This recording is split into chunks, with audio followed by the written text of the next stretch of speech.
Gado Agro, com Kellen Severo. Oferecimento Ihara. Agricultura é a nossa vida. Olá, sejam muito bem-vindos ao Hora H do Agro, um painel onde discutimos e analisamos os temas que mais importam para o agronegócio brasileiro. Hoje, o nosso tema é o conflito entre Rússia e Ucrânia. A tensão entre os dois países se tornou um combate armado após o presidente Vladimir Putin ordenar que tropas russas invadissem o território ucraniano. O cenário no leste europeu impactou os mercados ao redor do mundo. Os preços do petróleo e das commodities agrícolas dispararam, principalmente do trigo e do milho.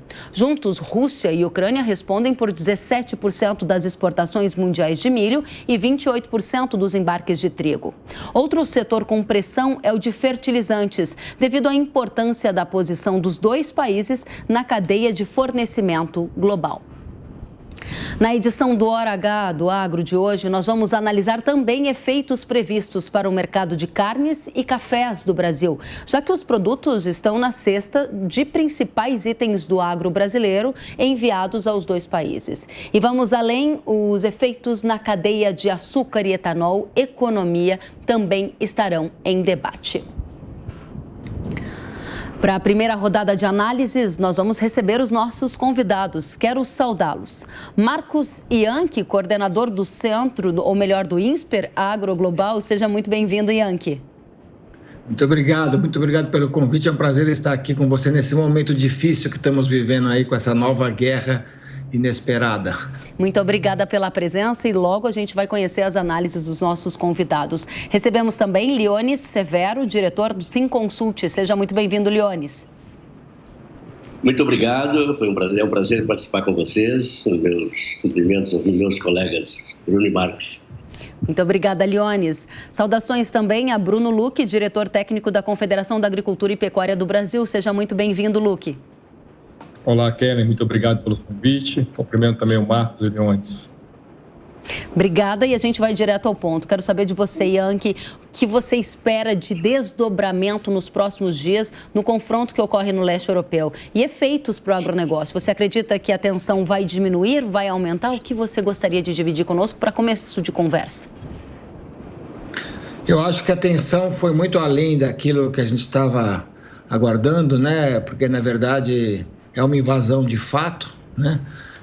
É uma situação muito difícil porque há problemas entre Rússia e Ucrânia há muito tempo, né? A gente tem que lembrar que em 1931, 32, a política lá do Stalin levou ao confisco dos grãos da Ucrânia e 7 milhões de ucranianos morreram de fome naquela época em função do confisco lá dos grãos. A Ucrânia é um dos países com o melhor solo do mundo, um solo extremamente rico, plano.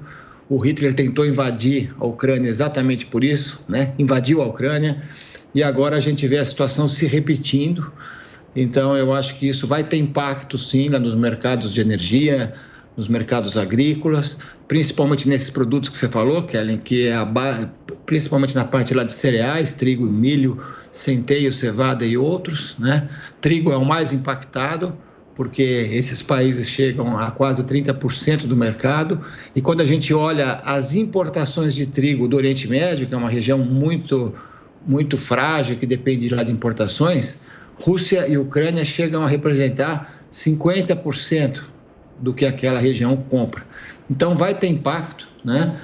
Agora, o que eu acho que a gente tem que ficar mais preocupado é se isso é uma questão local, regional, ou se isso pode virar uma questão mais ampla, se houver um confronto com a OTAN, com os Estados Unidos, lá de um lado, e do outro lado um apoio da China à Rússia, né? Mas eu acho que nesse momento que a gente pode ver é uma grande instabilidade de preços acontecendo, com muita especulação, e obviamente isso pode ser mais curto ou mais longo, dependendo do tempo que esse conflito vai durar.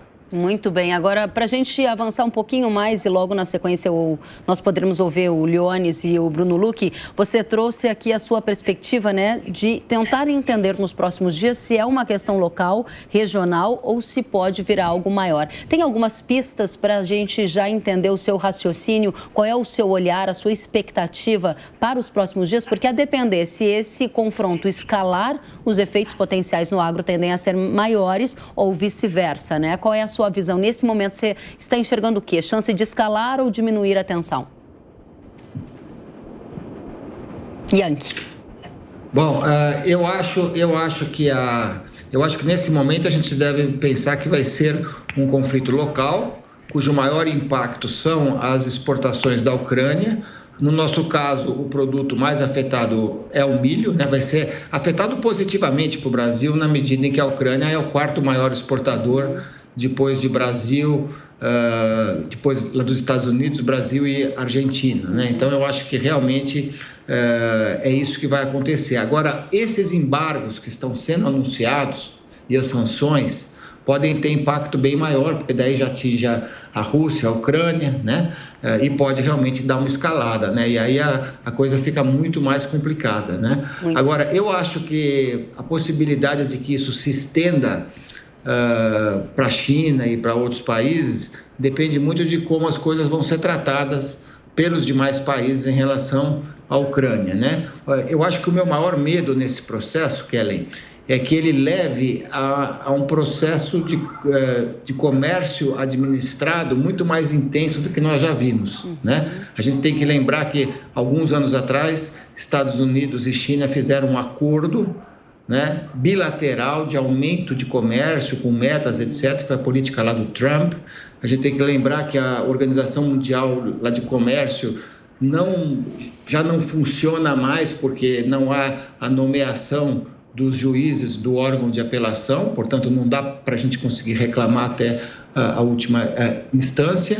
E agora vem esse conflito que pode gerar algumas novas coalizões pelo mundo, né? Europa e Estados Unidos de um lado, a Rússia com a China. Então, se a gente caminhar para isso, aí eu acho que os impactos podem ser muito complicados, porque aí começa a atingir o nosso maior mercado, né, que é o mercado asiático.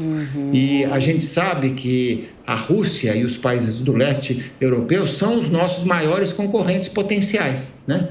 Eu acho que a região no mundo que mais pode competir conosco no médio e longo prazo é exatamente essa região, porque tem 100 milhões de hectares de terras agricultáveis e a mudança do clima está viabilizando o plantio em áreas mais ao norte da Rússia. Então, essa é uma região que, se ela faz um acordo lá na frente mais forte com a China, ela pode nos afetar em grãos, oleaginosas e proteínas animais. Eu acho que essas são as 3 áreas onde a gente corre mais risco se lá na frente houver uma coisa mais global. Se for regional, o principal impacto é na Ucrânia.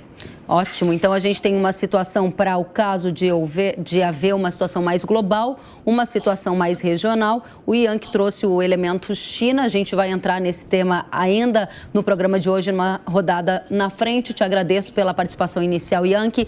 Leones Severo, gostaria de perguntar a você, durante a semana, você acompanhou os impactos nos preços de grãos, preços que beiraram recordes históricos, preços de soja, de milho, de trigo, né, em alguns momentos do mercado.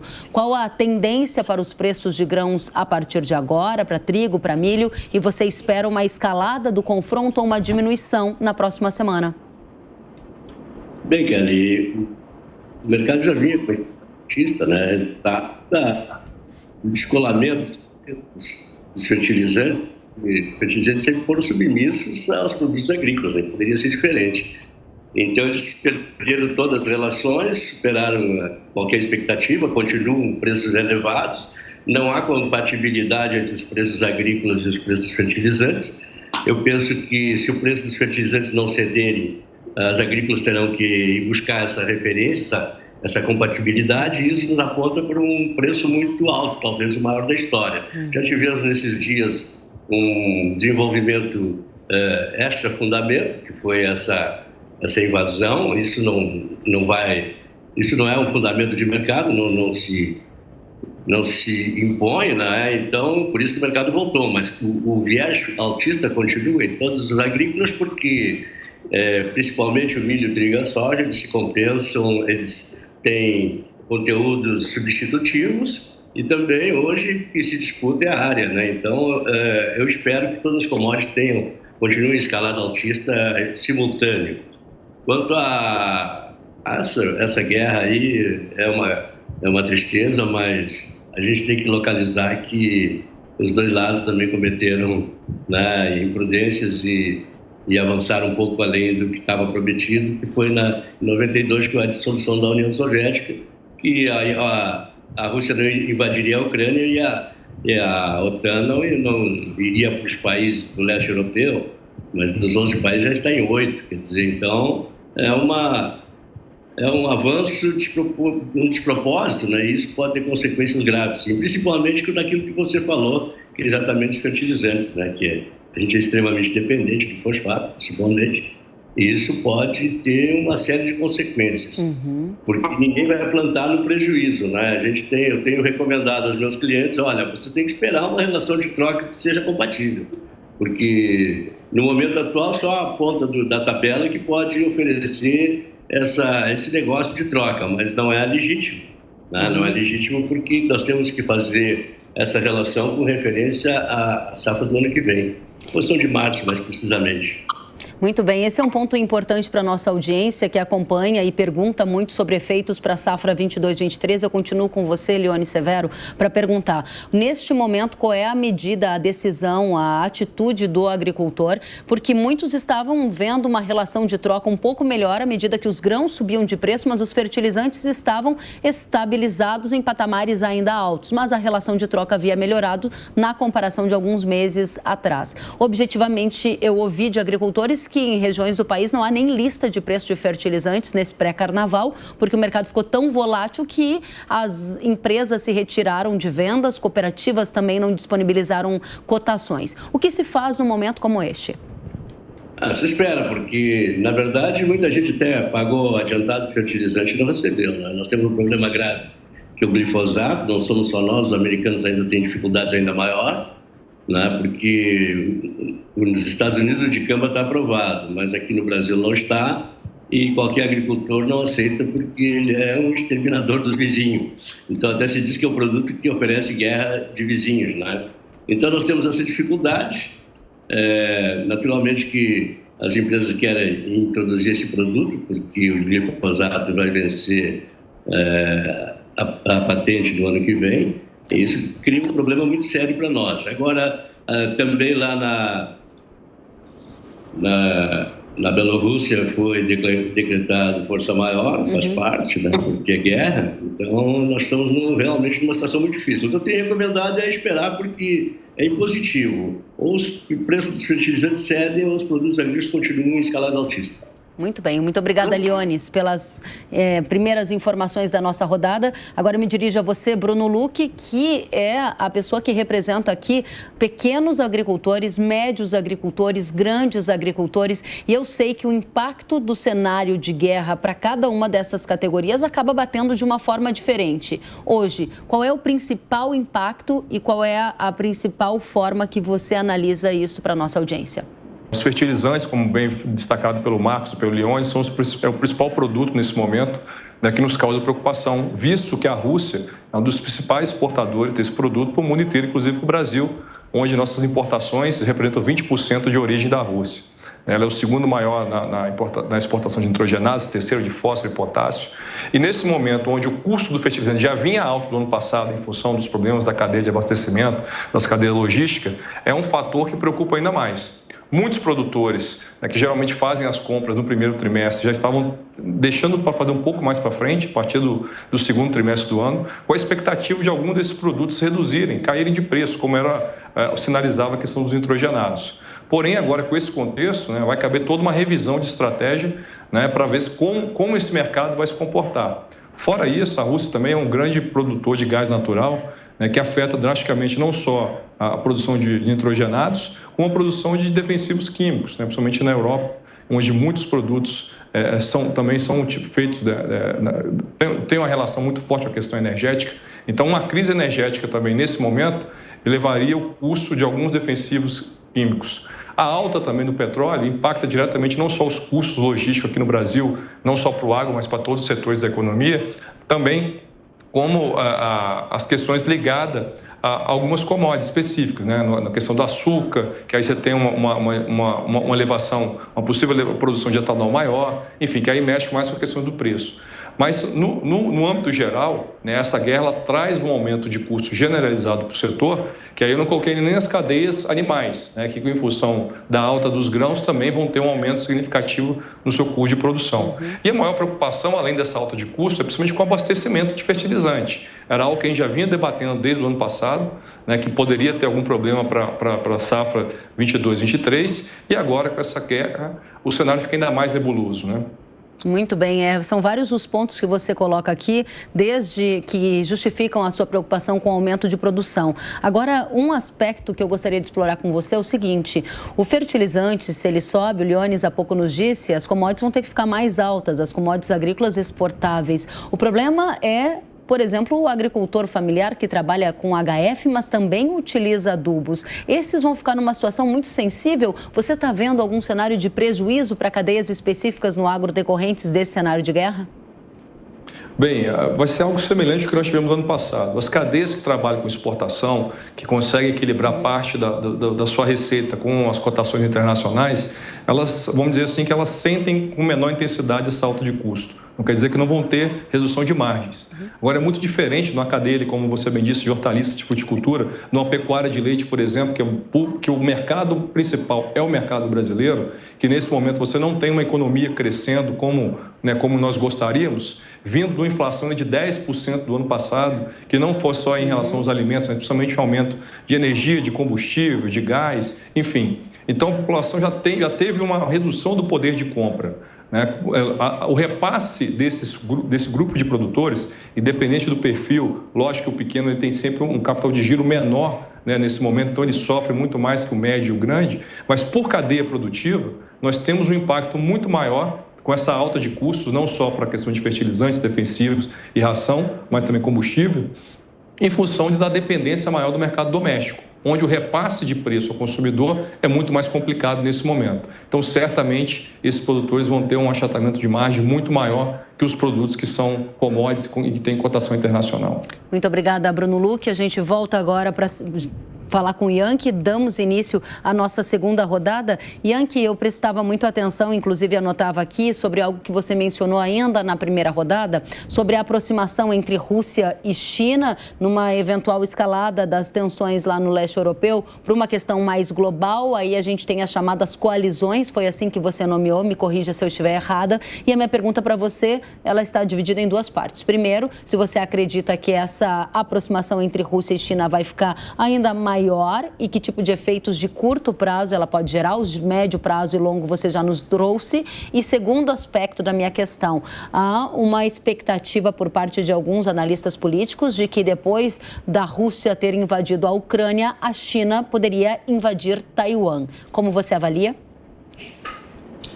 Bom, eu vejo, Kellen, que realmente pode haver uma grande aproximação, porque já faz algum tempo, né, conforme eu disse, que o mundo está super polarizado, Estados Unidos e China em plena confrontação, certo?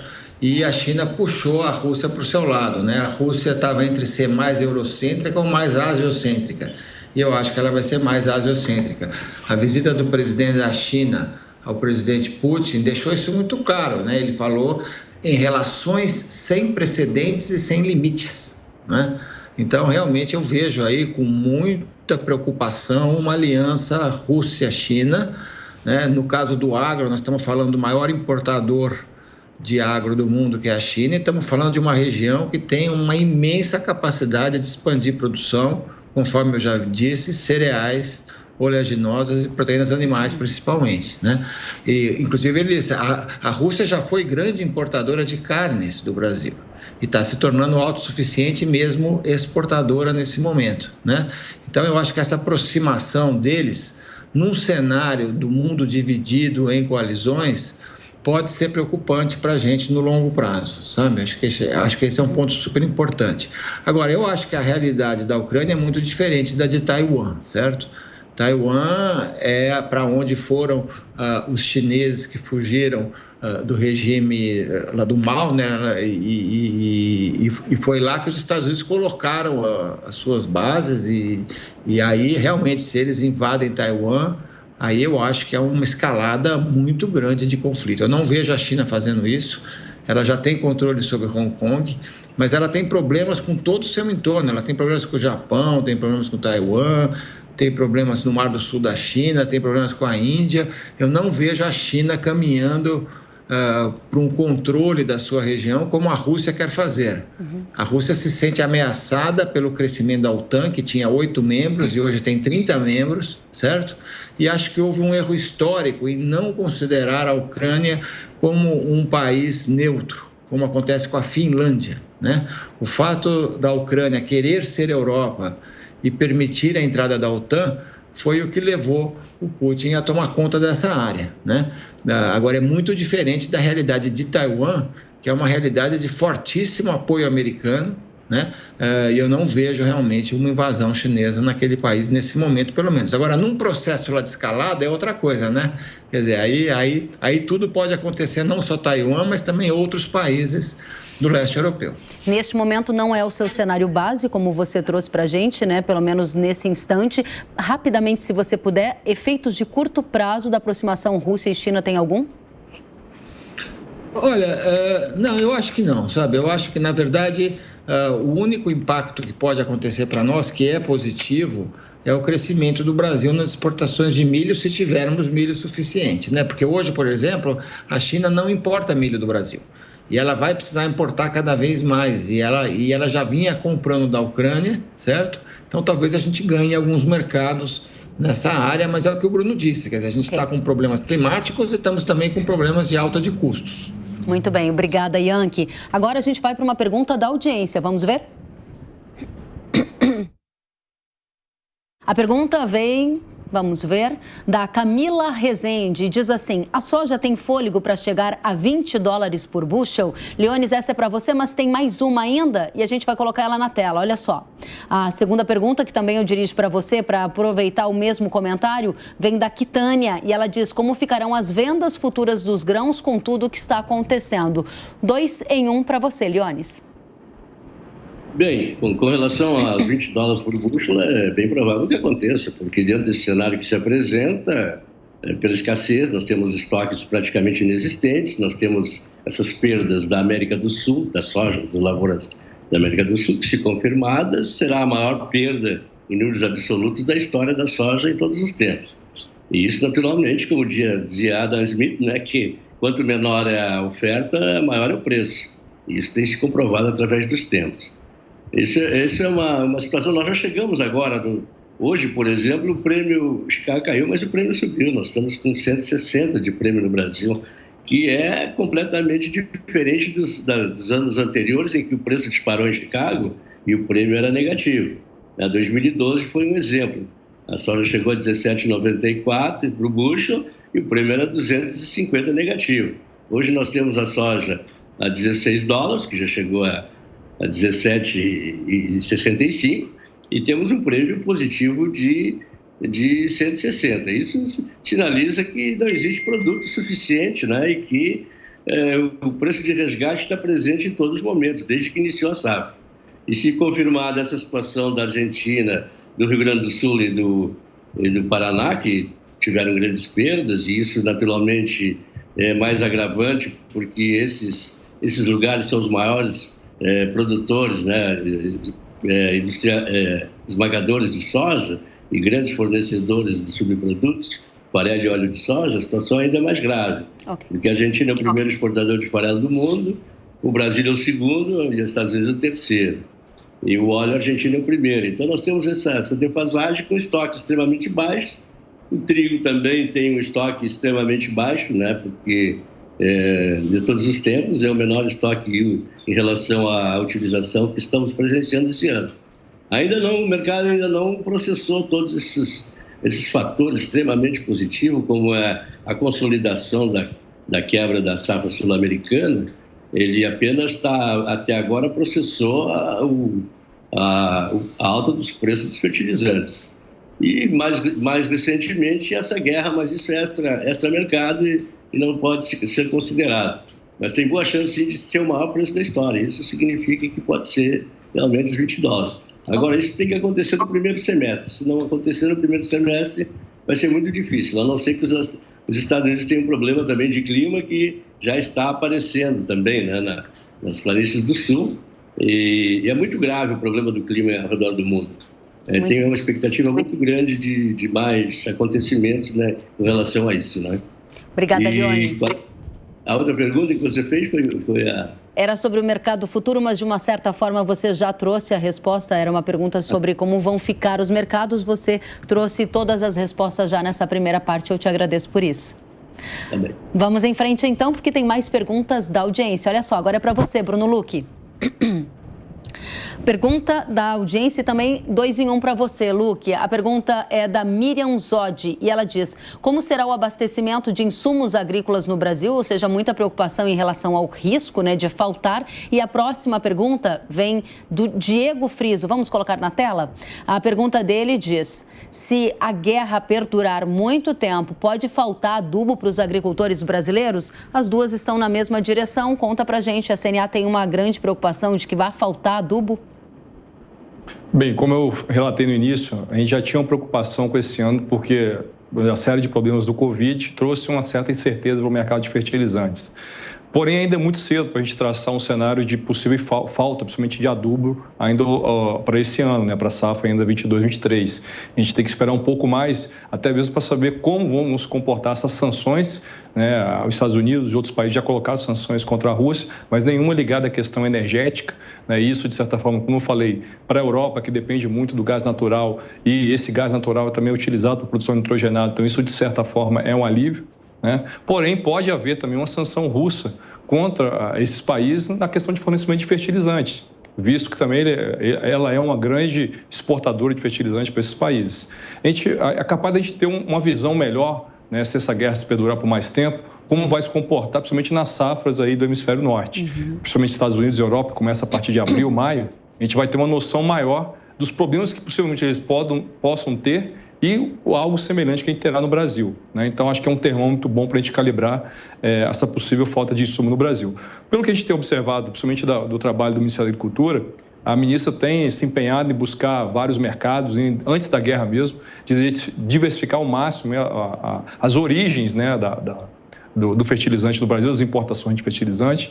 Então, acho que esse trabalho tem de se intensificar nesse momento, né, e acho que muita coisa já foi costurada, que, de certa forma, é um ponto positivo, né, para a gente evitar esse possível desabastecimento. Muito bem, ou seja, o risco continua, e você trouxe uma informação sobre a gente ver o que vai acontecer lá para os norte-americanos e depois poder se preparar com um pouquinho mais de tempo, né? E também comentou a questão das visitas e das missões do governo brasileiro no exterior. É justamente sobre isso que eu vou falar, eu volto com vocês já, porque a gente tem uma nota aqui para passar para a nossa audiência que diz o seguinte: se houver algum problema com a oferta de fertilizantes por conta do conflito no leste europeu, o Brasil tem alternativas para o fornecimento. Esta afirmação é da ministra da Agricultura, Tereza Cristina. Segundo ela, o Ministério trabalha dia e noite no acompanhamento das cadeias a fim de evitar desabastecimento no país. Vou voltar com os nossos painelistas para a gente dar um passo adiante e também entregar para a nossa audiência aquele pacotinho de informações essenciais para encerrar o primeiro bloco do programa. Yankee, o que não pode faltar na análise do agronegócio neste momento para tomadas de decisões que sejam mais assertivas diante de um cenário que é praticamente pós-pandêmico e agora com uma guerra, né? Diga pra gente o que a gente tem que anotar aqui e prestar muita atenção para a gente já dirigir as considerações finais. Bom, eu acho que a gente tem que entender que nós estamos já há algum tempo vivendo tempos instáveis e turbulentos, como nós nunca tínhamos visto antes, Kelly. Quer dizer, o que houve lá na pandemia foi realmente surpreendente. Veja que a gente fez nesse último ano 120 bilhões de dólares, crescendo 20% sobre o ano passado nas exportações, porque a demanda continuou firme, o câmbio ajudou, os preços subiram, certo? Mas é aquilo que já foi dito aqui, quer dizer, também aumentaram muitos custos lá de produção, problemas de abastecimento, a coisa já vinha muito confusa e muito instável. E essa guerra só vai tornar as coisas ainda mais instáveis. Eu acho que o produtor tem que se preocupar ainda mais com as questões ligadas à gestão climática, né? As questões climáticas, a riscos climáticos, né? Que são cada vez mais frequentes, secas, geadas, etc., riscos de gestão, riscos de comercialização e riscos regulatórios que aqui no Brasil não são pequenos, né? Então, eu diria que a gente pode ter algumas oportunidades nesse processo, mas são tempos estáveis, são tempos que exigem muita atenção com aquilo que vai ser feito na produção agrícola. Eu acho que a gente tem mais oportunidades a partir de alguns mercados que se abrem, mas o produtor tem que se preparar e fazer a gestão, fazer hedge, fazer garantia de preço, tomar muita atenção com a questão cambial, né? Veja que o câmbio caiu, né, bastante nesses últimos tempos. O que vai acontecer com esse câmbio daqui a pouco, em função de guerra ou não, ou das eleições aqui no Brasil, que é mais um fator complicador também. Então, eu diria isso, tempos instáveis, grandes instabilidades e gestão de riscos. Muito obrigada, Yankee. Leone Severo, qual é a sua mensagem para a nossa audiência? Eu vou pegar um gancho na fala do Yankee, que disse: atenção ao câmbio. A gente viu o dólar nesta última semana ficar abaixo de R$5 em alguns momentos, nas mínimas desde julho. Depois, com a guerra, voltou a subir, mas ainda assim está ao redor de 5,15. As previsões do Focus apontam para 5,50. Objetivamente, um dólar mais fraco nesse momento é visto por você como uma possibilidade de impedir preços mais altos de grãos aqui no Brasil? Junto com a sua consideração final, por favor.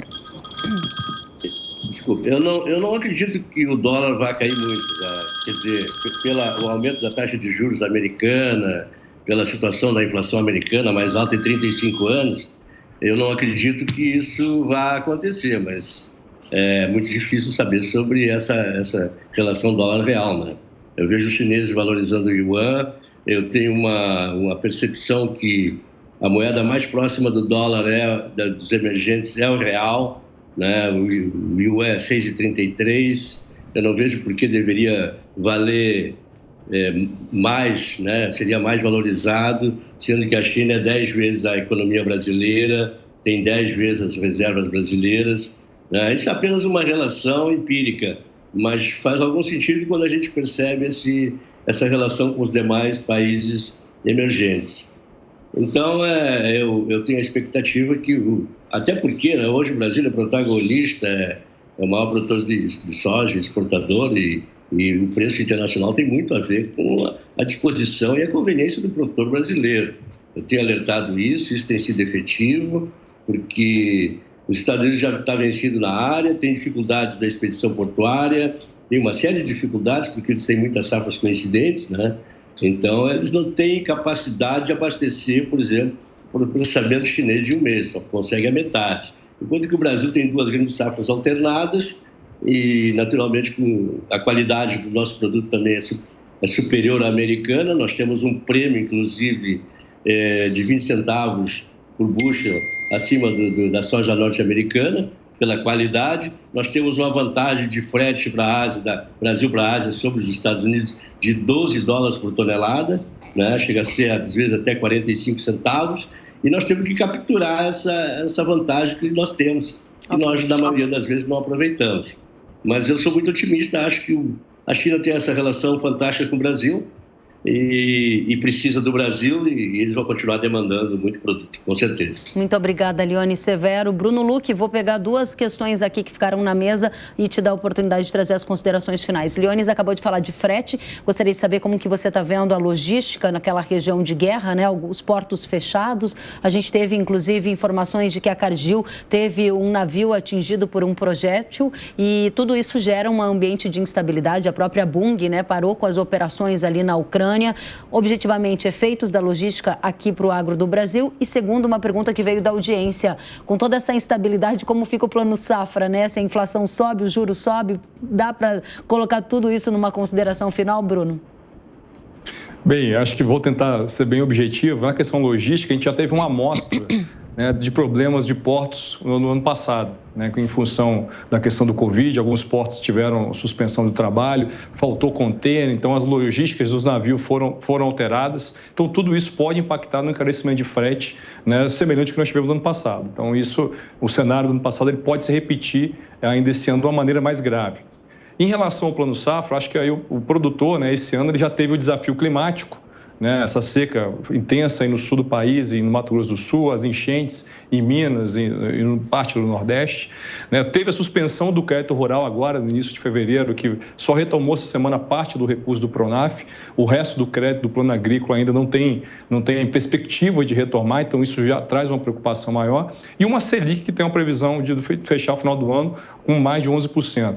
Então, agora, se não bastasse tudo isso, vem a guerra para aumentar ainda mais o custo dos insumos. Então, é um cenário muito desafiador, que aí eu acho que corroboro com o que o Janco falou, que realmente, nesse momento de várias variáveis de crise, de que pode afetar negativamente o negócio, mais do que nunca a gestão de risco tem que ser redobrada, né? O produtor tem que estar atento a esse produtor que não comprou os insumos ainda, né? Para fazer as melhores relações de troca. E, além do mais, o outro agravante é muito mais do que ter relações de troca favorável, é ter fornecedores confiáveis. A gente viu ano passado muitos contratos foram desfeitos, produtores que pagaram e depois tiveram que pagar mais, né? Tiveram produtos chegando com um tempo atrasado na propriedade. Então, acho que além de tudo isso, buscar fornecedores confiáveis nesse momento, e que pese, né, muitos dos problemas ainda são difíceis de mensuração, eu acho que faz parte desse leque de variáveis que o produtor tem que controlar para conseguir ter sucesso ainda esse ano. Bastante instabilidade, bastante desafios e algumas oportunidades muito bem destacadas por vocês. Obrigada, Luque. Quero agradecer aos convidados da nossa primeira rodada do painel Hora H do Agro de hoje. Marcos Ianchi, coordenador do Insperagro Global. Muito obrigada pela companhia. Volte sempre, Marcos. Obrigada a você. Obrigada a você, a Leones Severo, diretor do Simconsult. Obrigada, volte sempre, Leones. Obrigado. Bruno Luque, diretor técnico da Confederação da Agricultura e Pecuária do Brasil. Os nossos agradecimentos, volte sempre. Obrigado, Kelly. Foi um prazer falar com você. Muito obrigada. Até a próxima. E você fique aí. Nós vamos para um rápido intervalo e voltamos com análises para o mercado de fertilizantes, de defensivos, de carnes, de café e açúcar. Mas antes do intervalo, eu tenho um recadinho para você. Olá, agricultor. Tenho uma boa notícia para você. Vem aí a Expo Direto Cotrijal, uma das maiores feiras agrícolas do mundo, que vai acontecer de 7 a 11 de março. E sabe quem já é presença confirmada lá? A Ihara, com o portfólio para soja e milho. A Ihara vai levar um pouco da cultura japonesa para a Expo Direto. E você poderá visitar um castelo samurai totalmente tecnológico e conhecer também soluções inovadoras que vão te surpreender. Eu, Kellen Severo, estarei lá com vocês no dia 9 de março, trazendo uma programação especial repleta de informação para sua rotina no campo. Então, anote na agenda e aproveite a Expo Direto de 7 a 11 de março, na cidade de Não Me Toque, Rio Grande do Sul. Ou garanta a participação através dos canais digitais da Ihara nas redes sociais e no YouTube. Para conferir o portfólio da Ihara, basta apontar o celular para o QR Code aqui na tela. Na hora H da proteção do cultivo, é Ihara. Pode confiar. A gente abre o bloco com análise da guerra na Ucrânia no mercado de café. A Rússia é destino de cerca de 3% do café brasileiro e o mercado pode ser impactado pelos desdobramentos do conflito. A análise é do consultor de café da Archer Consulting, Marcelo Moreira.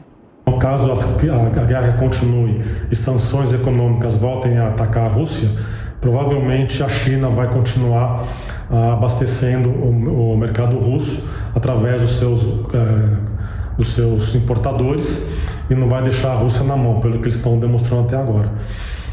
Então eu acredito que essa disruptura de demanda não vai acontecer. E agora nós vamos ter que aguardar o que vai acontecer durante o carnaval. Nós vamos ficar fora do mercado até a próxima quarta-feira e até lá muita coisa pode acontecer ainda entre a Rússia, a Ucrânia e a OTAN e os países, né, dos Estados Unidos e Europa. Então vamos aguardar, ter muita cautela, mas eu acredito que ainda no médio prazo nós vamos ver esses preços melhores novamente. Muito obrigada. Além do café, é hora de sabermos quais efeitos esperar para o mercado de fertilizantes defensivos, carnes e leite. Para esta rodada de análises, recebemos Jefferson Souza, analista de fertilizantes da Agriinvest Commodities. Seja muito bem-vindo, Jefferson.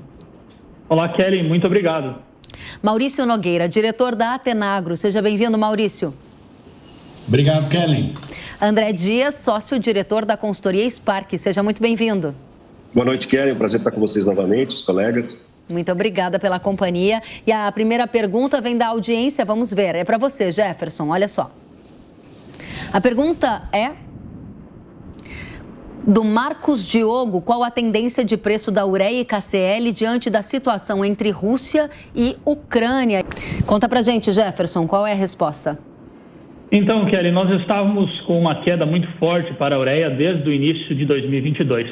Entretanto, nessa semana o mercado mudou completamente. Com a invasão da Rússia na Ucrânia, os preços dos nitrogenados explodiram, sobretudo da ureia. No Brasil, nós vimos quase $200 de aumento na quinta-feira, e na sexta-feira as coisas mudaram. Por quê? O gás natural caiu forte na Europa, os preços do nitrogenado também caíram forte aqui nas cotações brasileiras, pensando na Bolsa de Chicago. No mercado físico é outra coisa. As empresas estão sem listas pelo momento. Nós vamos ver provavelmente a volta depois do feriado de Carnaval. E um outro ponto importante: essa queda no mercado futuro de ureia é um reflexo do gás natural, que também caiu forte, como eu comentei com vocês, lá na Europa. E por que o gás natural cai forte?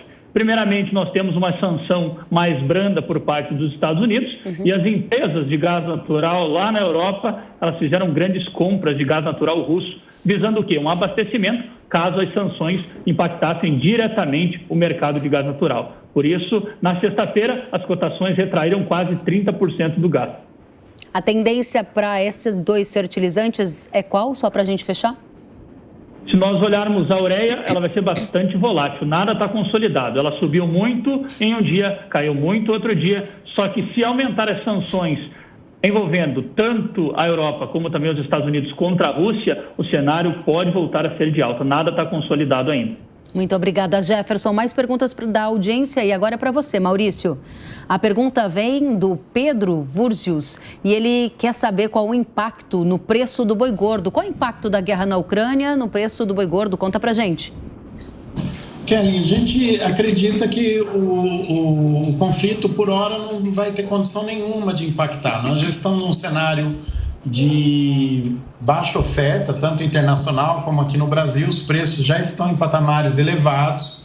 A Rússia é o 9º do ranking de exportação de carne bovina brasileira, né? Exporta mais ou menos aí 2%, importa, né? Mais ou menos 2% do que é exportado pelo Brasil. E mesmo que a gente tenha um problema muito grande se estendendo aí por 2, 3 meses, dificilmente nós teremos um impacto, por exemplo, como foi igual o da China lá atrás, né? Então, em termos de preço de boi, a gente acredita que não vai afetar muito. Isso serve também para suínos e aves, se puder responder rapidamente? A mesma coisa em relação a puxar a carne. Agora, no caso de aves, principalmente, né, como nós vamos ter um impacto muito grande no custo de produção, eu acredito que o André Dias vai comentar, a gente vai aí sim afetar a oferta lá na frente, né? Como toda a produção de frango praticamente é integrada, a indústria não vai aumentar a produção se for para ter resultado ruim. Então, isso depende de ter uma perspectiva de preços melhores. Aí nós vamos ter a oferta estrangulando e aumentando o preço para depois começar a reagir de novo. Então, a inflação aqui no Brasil. Obrigada, Maurício. Pergunta da audiência agora para você, André. Vamos ver? Ela vem da Mariana Travino e diz assim: sobre o mercado de produtos químicos, pode prejudicar? A guerra vai prejudicar o mercado de defensivos, André? Mariana, Kellen, não. A gente tem, nem Rússia, nem Ucrânia, tem um papel estrutural fundamental na produção de ingredientes ativos, né? O Brasil ele importa muito ingrediente ativo para produção, para formulação e embalagem dos seus defensivos usados aqui, mas Rússia e Ucrânia não são produtores. Eles têm as suas plantas de formulação, de produção, eles são importadores de ativo também para consumo próprio. Obviamente, eles têm uma área agricultável bastante grande, são importantes, tanto cevada, milho, né, entre outras culturas, então eles têm consumo, mas o consumo deles, a produção deles vai para o consumo deles mesmos, então a gente não deve ter, isso não deve ter impacto estrutural, tá? Como tem papel China, Índia, que nós já discutimos várias vezes aqui com você. Agora, no então caso não acredito que haja. Não acredita que haja em função da região da Rússia e da Ucrânia, mas em relação ao gás natural, que abastece, por exemplo, a Europa, a gente poderia ter um efeito colateral e aí sim estrangular a cadeia de defensivos? Mesmo Europa, né, a gente conversou isso um pouco, a migração da produção de ativos, a grande parte da produção de ativos é hoje no Oriente, né? Então nós temos China, Índia e países menores aí participando fortemente da produção de ingrediente ativo. Obviamente a Europa tem uma produção grande de produtos formulados e algumas empresas aí muito individualmente podem trazer já alguns produtos formulados da Europa e aí sim o aumento do gás pode trazer um impacto direto aí no aumento desses custos, né? Mas, de novo, eu acredito, né, em termos de volume, em termos de produtos de grande importância, podem haver problemas pontuais, mas dificilmente algo do nível que a gente vivenciou os últimos meses, aí, ano aí, estruturalmente como a gente teve, tá? Muito obrigada, André. A gente vai adiante. A próxima pergunta é para você, Jefferson. Audiência super participativa aqui no Hora H do Agro. E a pergunta vem do Agenor Pilman. E ele diz: como deve ficar o Brasil em relação aos nitrogenados oriundos da Rússia? Conte pra gente, Jefferson. Olha, nesse primeiro momento, a gente tem uma preocupação em relação à logística. Como que vai ficar a logística para o escoamento dessas matérias-primas da Rússia? É importante dizer que, no caso dos nitrogenados, nós temos diversos outros países que participam aqui no fornecimento. Nós discutimos recentemente sobre o Irã, nós temos também o Catar, países do norte da África. Eu ficaria mais preocupado com a situação do cloreto de potássio do que com os nitrogenados. Eu acredito que as oscilações serão fortes no mercado e é normal que aconteça. Agora, quando eu olho para cloreto de potássio e fósforo, a situação, na minha opinião, ela é mais complexa do que a ureia, o sulfato de amônio, por exemplo. No bloco anterior, a gente trouxe uma nota do governo em que a ministra da Agricultura disse que há outros fornecedores e que o governo está fazendo tentativas de alianças, né, para garantir o abastecimento aqui no Brasil. Você acha que há fornecedores suficientes para substituir o que a Rússia nos fornece, caso a Rússia seja alvo de sanções e a gente não consiga se abastecer por lá? Olha, no caso da ureia até tem alternativas. Nós comentamos aqui no caso do Irã, ela esteve lá para conversar com as empresas do Irã, nós temos também os países do norte da África, mas quando eu falo de cloreto de potássio, eu me preocupo bem mais, porque nós temos a Bielorrússia e nós temos a Rússia agora com problemas. Eu estou falando de quase 50% do cloreto de potássio brasileiro. E nós temos quanto tempo para a safra de soja? 6 meses? Quem sabe algumas regiões um pouco mais. Significa que o estreitamento da nossa janela de compras pode prejudicar o fornecimento da matéria-prima. Não estou dizendo que vai acontecer, mas com essa questão da Rússia, isso deve ficar no radar de todos nós. Muito obrigada, Jefferson. Mais perguntas da audiência que gosta do Hora H do Agro e manda pergunta para os nossos convidados. A Camila Rezende quer saber qual o impacto para o mercado de lácteos. Diga para a gente, Maurício, essa guerra toda tem algum impacto para a cadeia leiteira do Brasil? Do Brasil diretamente não, mas também vai elevar o preço do mercado internacional, né? Lembra que a gente tem uma região envolvida ali que é bem responsável de produção de grãos, né, de alimentos, e o Brasil não é exportador de lácteos, ele é importador, né?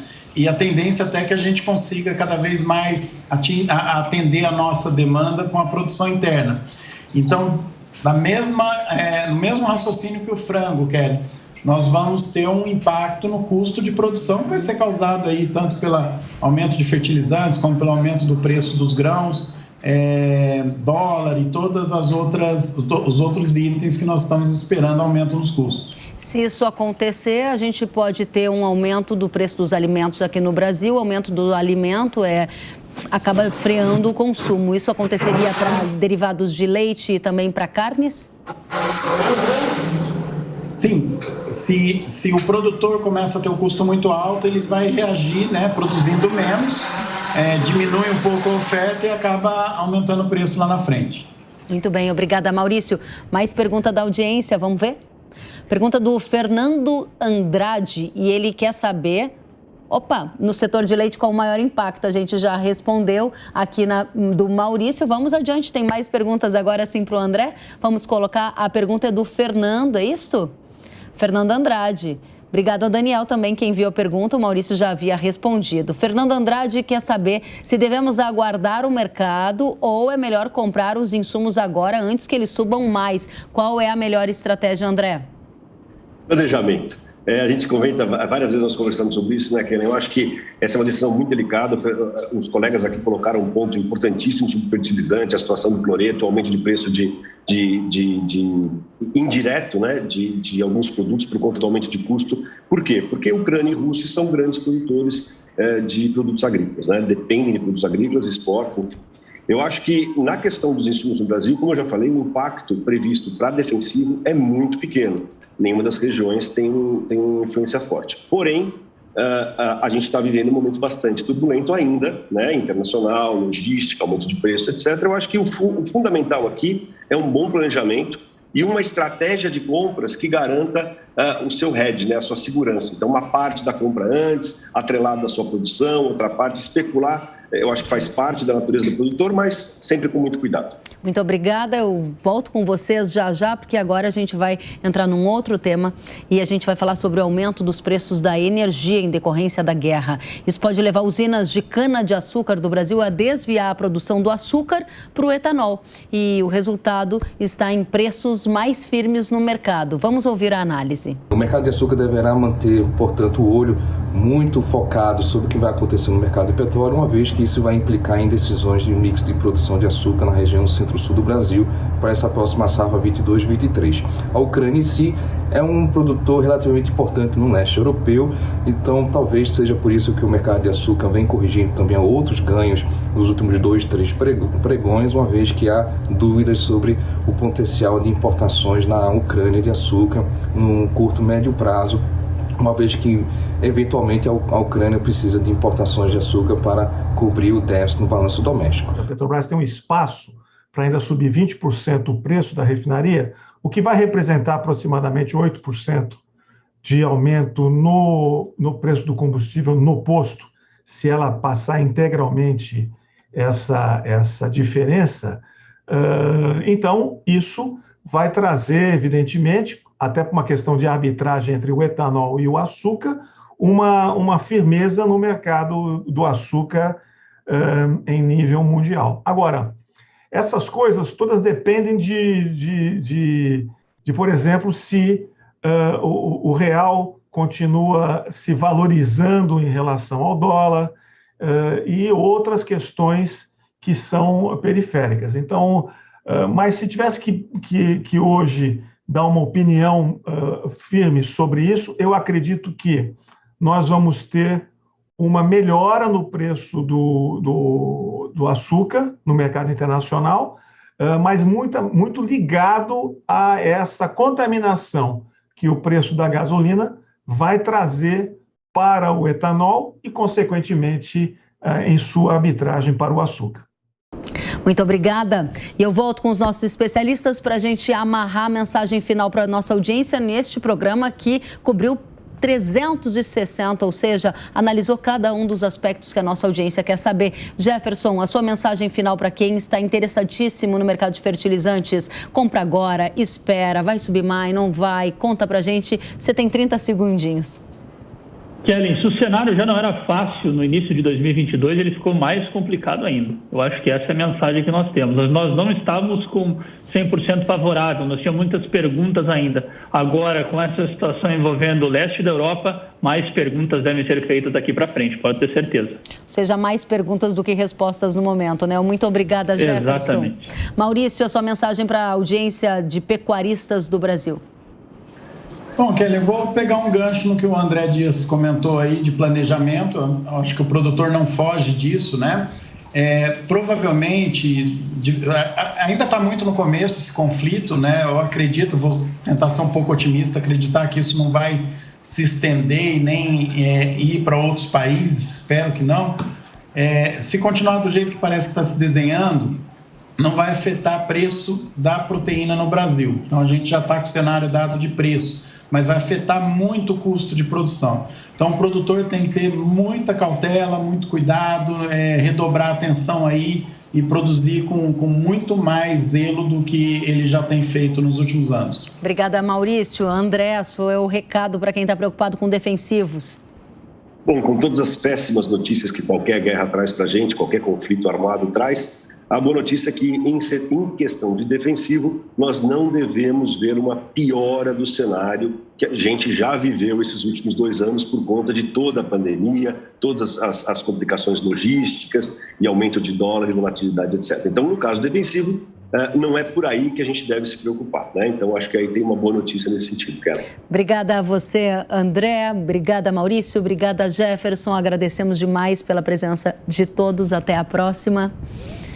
E nós chegamos ao fim do programa Hora H do Agro. Eu agradeço a participação de todos e nós nos vemos na próxima semana. Até lá.